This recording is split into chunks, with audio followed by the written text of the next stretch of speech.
Hola, buenas tardes, soy Sol Bianco y estamos haciendo una entrevista a la abogada Natalia Haseitel para que nos hable un poco de su trabajo. Hola, ¿qué tal? Buenas tardes. Hola, Nati, Sol. ¿cómo estás? Muy bien. Bueno, Nati, contame un poco cuántos años tenés. Tengo 35 años, trabajo de abogada hace bastante ya, van a ser 10 años más o menos. Bueno, contame un poco, ¿en qué área te especializás? Me especializo en el fuero civil, hago accidentes de tránsito y accidentes laborales. Cuando hice la carrera te piden una especialización. Yo me especialicé 2 años en el fuero de trabajo, sí, en el ámbito laboral, pero la realidad es que al momento de trabajar, ya antes de recibirme, trabajaba mucho en el fuero civil y estaba bastante canchera con este trabajo y demás. Aunque no pudiese resolver el trabajo con mi firma, ayudaba a otros abogados y tenía muchísima experiencia en lo que son accidentes de tránsito, accidentes laborales, siempre fue como el fuerte. ¿Y laburás individualmente o grupal? Trabajo en un estudio jurídico en Capital Federal, en Palermo. Somos 8 abogados más o menos, que hace cada uno, estamos como ramificados, por así decirlo. Hay una abogada especialista en derecho laboral, despidos y demás. Tenemos una abogada que hace derecho penal, familia, y un poco después nos vamos como ayudando, o nos vamos como haciendo un uniforme de todo, poniendo cada uno de los conocimientos que tienen adquiridos. ¿Y es difícil siendo mujer para vos trabajar con abogados? Como abogada, yo creo que es una profesión de hace muchísimos años y creo que quizás haya sido la profesión donde la mujer tomó protagonismo mucho antes que quizás en otras áreas de las profesiones.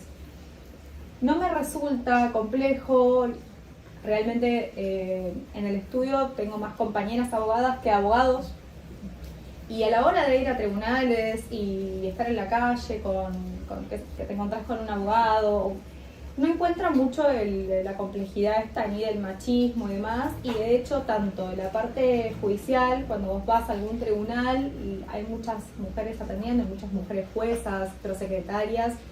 No me parece complejo y no me parece como todo. A ver, después surgen distintas cosas donde me parece que es más, no es tan generalizado, sino que sí te vas a encontrar con un caso quizás donde te toque vivir una situación de machismo o algo, pero no es generalizado. Y me parece que la mujer ya hace rato, o las abogadas empezaron a trabajar como mujer abogadas. Creo que es una de las profesiones más añejas. Somos muchas, me parece, las mujeres abogadas.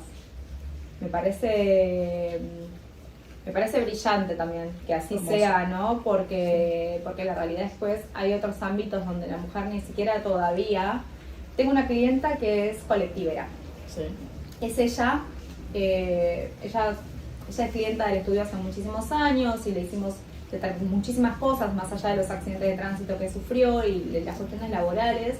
Ella trabaja en una línea de colectivos y es una sola mujer con 70 choferes. Entonces, ahí es un ámbito donde uno ve que está reflejado un poco esto del patriarcado metido en un área laboral, pero gracias a Dios no es lo que me toca a mí en mi día a día laboral. Es bastante cómodo.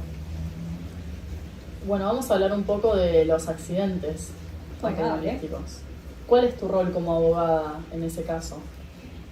Rol como abogada, cuando hay un accidente, la realidad es que no puedo trabajar de oficio. Si hay un accidente ahora en la esquina, la verdad que yo no puedo intervenir ni interceder en eso.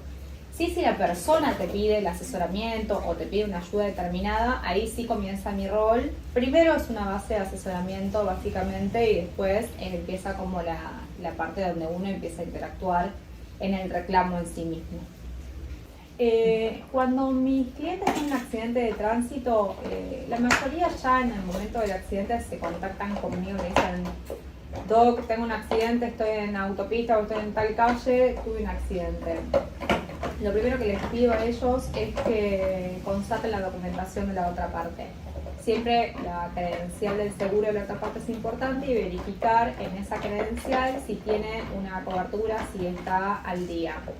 Después me parece importante que verifiquen la titularidad del vehículo con una cédula verde con un título, el DNI de la persona que conducía y si está apto para manejar, es decir, si tiene una licencia de conducir vigente.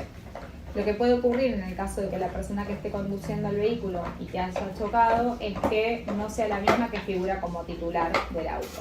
En ese caso, lo importante es pedir la cédula azul y ver si está autorizado para manejar el vehículo en ese momento. ¿Y qué pasa si está autorizado? No, en caso de no estar autorizado, la realidad es que el reclamo se puede hacer igual, no hay un inconveniente con eso, pero siempre va a haber que rastrear al titular del vehículo. Y en caso de hacer una demanda, cuando uno labra una demanda, la realidad es que está demandando al titular del vehículo, al que manejaba en ese momento, y a la compañía de seguro. O sea, la idea es tener todos los datos de todas las personas que involucran a ese vehículo y a ese siniestro. ¿Qué es una póliza de seguro? La póliza de seguro es un documento que establece qué tipo de cobertura vos contrataste, hasta dónde podés reclamarle a tu seguro, hasta dónde vas a poder reclamarle al seguro de la otra parte, establece cuál es la cuantía de todos tus daños del vehículo o de las personas que son trasladadas por ese vehículo. Bueno, Nati, ¿qué le aconsejas a las personas que tuvieron el accidente cuando se comunican con vos? ¿Cómo afectan los accidentes a mi póliza de seguro? No afectan de modo directo, afectan de manera indirecta, verificando cuáles fueron tus gastos o cuál fue el daño que te ocurrió a vos, tanto físico o como material, o a las personas que iban trasladadas por vos, si pueden o no tener una cobertura de ese seguro. ¿Sí? No sé si se entiende bien cuál es la respuesta. La idea de la póliza de seguro con una... Hay compañías de seguro que sí la afectan de manera directa, porque si vos, pasás un año sin tener accidentes de tránsito, te hacen un beneficio después en la cuota del mes próximo. Pero después, de manera indirecta, la realidad es que influye en cuanto a ver qué es lo que vos contrataste y qué va a cubrir en caso de haber tenido un siniestro. Es básicamente eso. Ok. ¿Y qué voy a hacer después de un accidente para asegurarme de que mi póliza lo cubra? Bueno, particularmente todo, siempre. La realidad es que uno lo que tiene que hacer es hacer la denuncia de siniestro y pedir un certificado de cobertura para ver si había una vigencia en la cobertura en ese momento. Lo primero que vas a hacer después de pedirle la documentación a la otra parte es verificar en tu póliza si estabas vigente, si tenés cobertura o no. Después eso lo tenés que comunicar, tenés 72 horas para comunicarle a tu compañía de seguros que tuviste un siniestro y te van a mandar un formulario donde vas a tener que poner el detalle y los pormenores de cómo fue el accidente que tuviste. En base a eso, la compañía va a determinar si tenías vigencia o no, si tenías el seguro al día, si lo habías pagado, si va a poder cubrirle los daños a la otra parte. ¿Qué pasa si tenías vencido el seguro?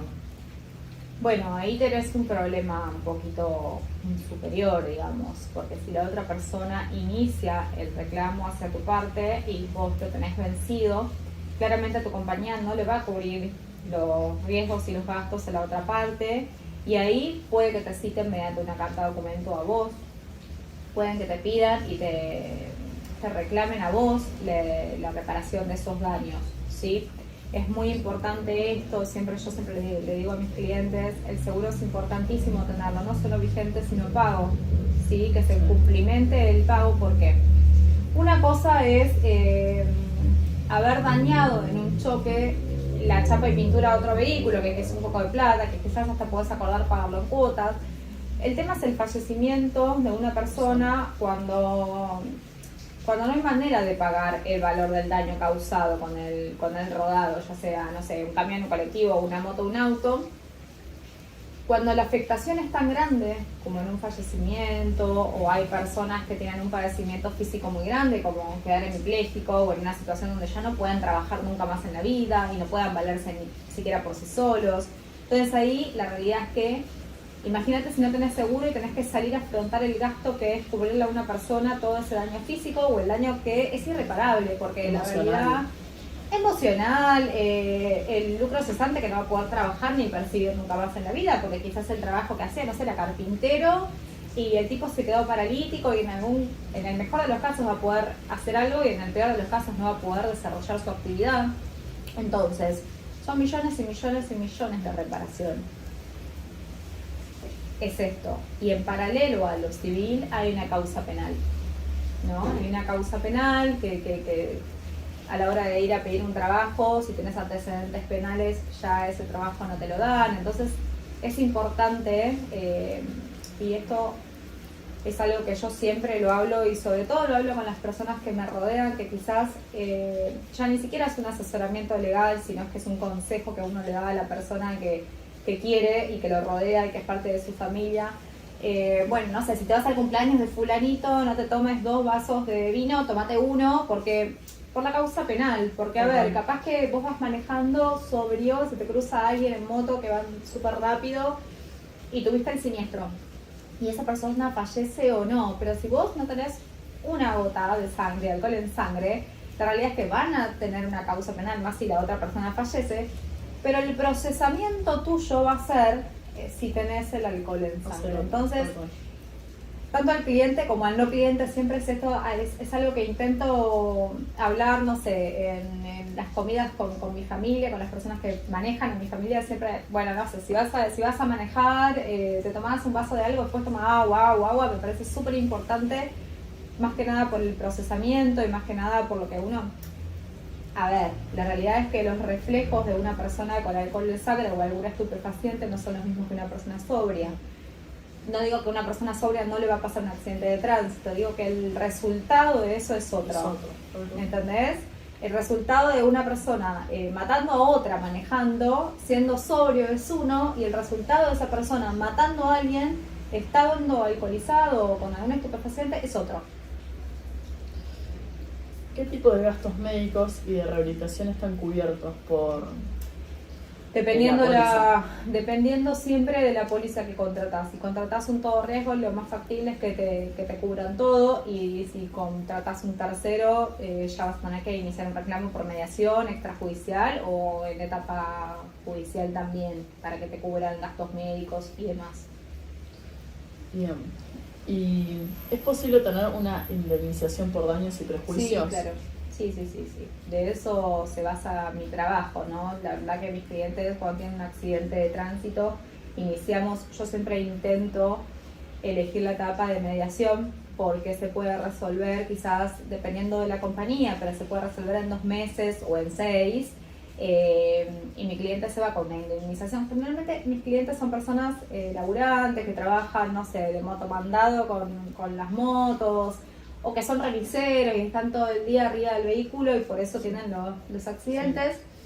La realidad es que esa gente no puede esperar años de un juicio para cobrar una indemnización por haber sufrido una lesión o porque el auto se les rompió por el accidente. Entonces, siempre intento que sea mediante mediación, de la manera más rápida posible, para que esa persona tenga en su inmediatez la indemnización correspondiente y que el día de mañana, si les vuelve a ocurrir algo, vuelvan a acudir al servicio y me vuelvan a solicitar el servicio, porque claramente una persona cuando ve el resultado rápido, después vuelve a solicitar el servicio. Y los juicios siempre llevan muchísimos años y mucha plata y muchísimo desgaste. Si no sos apoderado, esa persona tiene que venir a firmarte escritos tras escritos, son días que no van a trabajar, y si trabajan en relación de dependencia tienen que pedir permiso. Al margen de que ahora estamos en una era digital y muchos te mandan la firma por un correo electrónico y demás, es como mucho más engorroso la etapa judicial. Y a ver, si estamos hablando de una persona que le amputan una pierna, sí, claramente no vamos a reclamarla en mediación, o la vamos a reclamar en mediación viendo qué es lo que nos ofrecen, pero la realidad es que siempre hay que ver cuál es la cuantía del daño para ver en qué instancia podemos reclamarlo. Si estamos en una persona que sufrió, no sé, un raspón y se le rompió un poco el auto, siempre lo conveniente es hacer una instancia de mediación y no un juicio, porque es demasiado oneroso hacer un juicio para ese daño quizás. Si estamos hablando de un daño muchísimo más grande, como una persona, no sé, que queda internada 6 meses de su vida, pierde el trabajo y más, bueno, sí, La realidad es que ahí habría que ver la posibilidad de iniciar un juicio. La realidad es que mi trabajo me ha tocado, que es la parte compleja quizás, muchas mediaciones que inicié por personas que fallecieron por accidentes de tránsito. La parte más compleja y la más delicada siempre es contener a la familia de la persona que falleció. Hay un caso muy reciente que aún no está resuelto. Yo lo inicio, a ver, en el ámbito de la capital federal, en 1994 más o menos, quien fuera en ese momento director del Poder Ejecutivo, que fue Carlos Menem, en ese momento casi todo lo que sucedía iba a parar a juicio. Entonces los tribunales estaban colapsadísimos de los expedientes y no se podía resolver nada porque era un cúmulo enorme. Pusieron la mediación previa obligatoria. Entonces, antes de llevar un caso a juicio, tenés que iniciar una mediación. Yo en el caso de estos fallecimientos con trabajadores y personas que están trabajando, que van y vienen y demás y tienen un siniestro, y esto es la culminación de la vida, siempre en la instancia de mediación espero de todas maneras, tenés la opción de decir, mira, yo la mediación la estoy haciendo porque es obligatoria, o tenés la posibilidad de esperar un ofrecimiento. Tengo un caso muy reciente que no está resuelto de unas personas como estas vendedores ambulantes que venden en la calle tortillas y esas cosas que se hacen. A un camión, esto fue en Panamericana, a un camión se le salió una rueda y termina vistiendo a una persona que estaba trabajando de venta de tortillas. Imagínate cuál es el nivel de cultural y de trabajo, sí, y cuál es el dinero que le ingresaba a esa familia para alimentar a estos chicos. Yo podía haber tenido esa mediación y decir, hago la mediación solamente porque es obligatoria, pero es tanta la necesidad que tiene esa gente porque tienen nenes chiquitos, y contener a esa familia, que es una familia muy numerosa, y la mujer me llama casi todos los días, ¿no? Porque claramente está yendo al mismo lugar donde su marido falleció, está haciendo exactamente el mismo trabajo porque no saben hacer otra cosa. Y ella me dice, bueno, fijémonos en lo que nos ofrecen en esta instancia, no sé si puedo pasar 7 años sin poder darle de comer a mis hijos. Entonces ahí está el rol del abogado, es la parte más difícil, pero ahí quizás está donde uno pone su inteligencia en cómo resolver y ver si podemos obtener algún monto de dinero que tiene que ser acorde a un fallecimiento, pero quizás es en un lapso donde esos menores puedan adquirir el dinero para poder sobrevivir y vivir el día a día con ropa, yendo al colegio y demás, ¿no? Y no esperar de acá a 8 años a la resolución de un juicio. Porque el chico que hoy tiene 8 va a tener 16 y pasó toda la vida esperando lo que el padre le daba día a día. Entonces, quizás es la parte más compleja donde uno tiene que decidir dónde lo resuelve y cómo lo resuelve, pero son cosas que pasan y que bueno, que ahí quizás hay que poner un poco más de la parte humana en la profesión, ¿no? Tal cual, sí. Es un poco complejo esa parte del trabajo en estas situaciones, de que parece que un accidente de tránsito, en el cúmulo de accidentes de tránsito, a uno le llega a esto, ¿no? Bueno, sí, me dobló una rueda y me salió un chichón, pero las otras cosas también suceden, quizás no son las que más te pasan como trabajador en el área legal, pero sí suceden y tenés que estar en una mediación con las personas que perdieron a su papá o con las personas que perdieron a su hermano, tío o lo que fuere, y realmente es un poco complejo. Bueno, para cambiar un poco de tema y hacer más amena la charla, usted dijo que al principio de la entrevista... Sí, que trabajaba no solamente con los accidentes civiles, que son los de tránsito, sino que también hago los accidentes laborales. Sí, los accidentes laborales siempre tienen que ver con los seguros de las ART, de las aseguradoras de riesgo de trabajo. Sí, es verdad. Okay.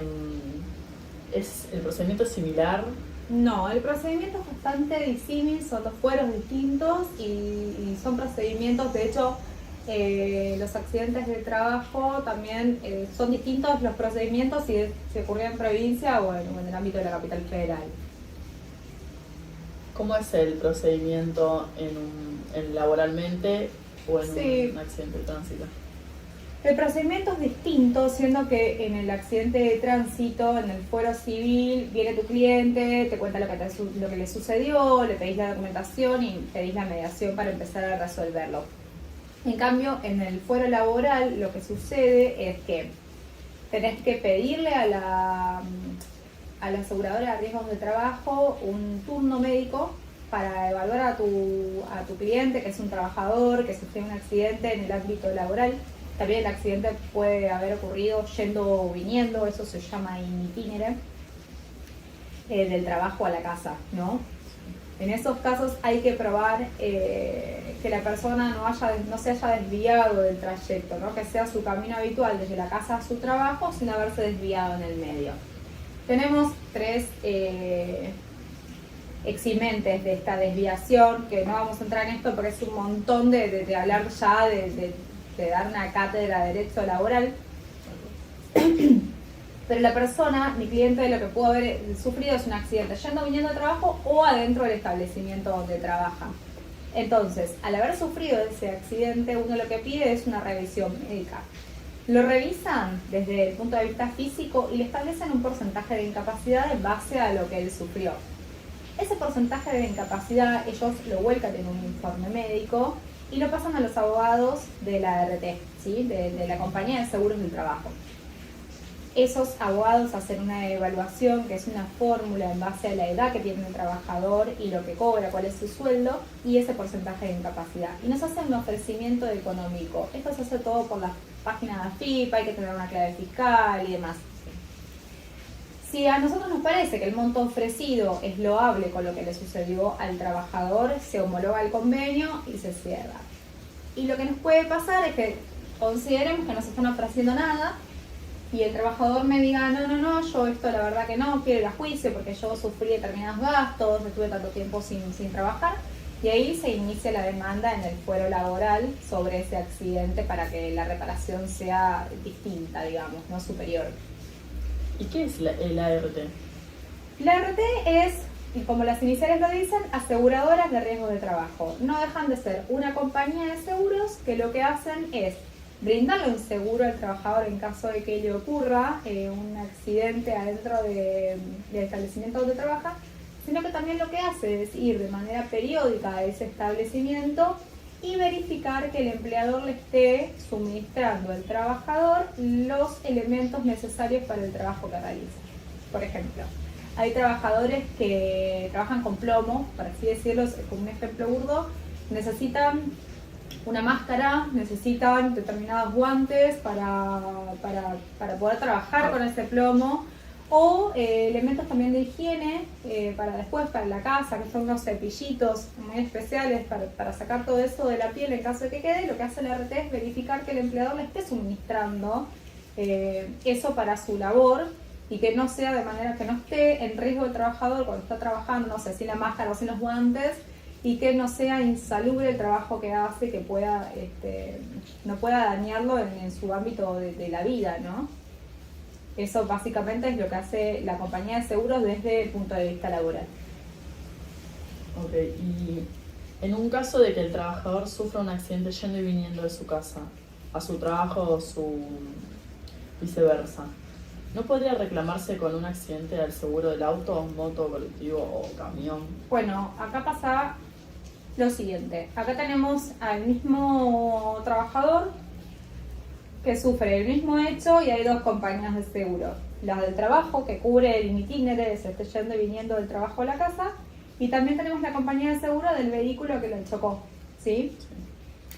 En estos casos, lo que acá estamos repitiendo es una fórmula. Nosotros cuando hacemos el reclamo, lo que tenemos que hacer es reclamar por ese mismo hecho y esa misma persona a un solo demandado. O sea que, si reclamamos a uno, no le podemos reclamar al otro. Son dos compañías de seguro totalmente distintas. La realidad es que cuando el trabajador está yendo o viniendo de su trabajo, se le reclama a la ART, que es la que en ese caso es ponderante a la otra, ¿sí? Después hay como una opción de optar, pero la realidad es que particularmente o de manera más especializada se reclama a la ART, porque seguramente ese trabajador ese día después no llegó nunca a trabajar y le dice no llegué porque tuve un accidente de tránsito, ahí la RT interviene para ver cómo está, le da todos los servicios que necesita de salud, lo llevan a un centro de sanidad y por eso se le reclama a la RT, porque ya interviene por el simple hecho de que el trabajador haya tenido un siniestro yendo a trabajar. Eso es lo que establece la póliza. Sí, está establecido en toda la póliza y sobre todo en la ley, porque en la ley laboral está establecido que él va a tener una RT y esta RT va a cubrir el itinerario que yendo viniendo a trabajar o a la casa. Bueno, Natalia, muchas gracias por haber venido. Si querés decir algo más, con mucho gusto. Agradezco un montón el espacio para poder contar un poco de lo que yo hago del día a día y cómo es el trabajo. Uno parece que cuando habla de la abogacía siempre está como estos comentarios igual el cuervo y qué sé yo, estas cuestiones. Y la verdad pasan un montón de cosas en el trabajo que estaban buenísimas que se conozcan y me parece muy importante el espacio realmente y te agradezco un montón y la pasé muy bien, la verdad, estuve muy cómoda en la entrevista. Bueno, me alegro, yo también la pasé muy bien y bueno, hasta aquí la entrevista. Me dio mucho gusto conocerte y gracias por haber venido. Bueno, gracias a vos y bueno, espero que sea un espacio que sirva para todas las personas que puedan escucharla. Sobre todo el contenido, que me parece muy productivo. Dale, gracias. Bueno, muchas gracias, Sol. Nos vemos, Natalia. Adiós. Adiós.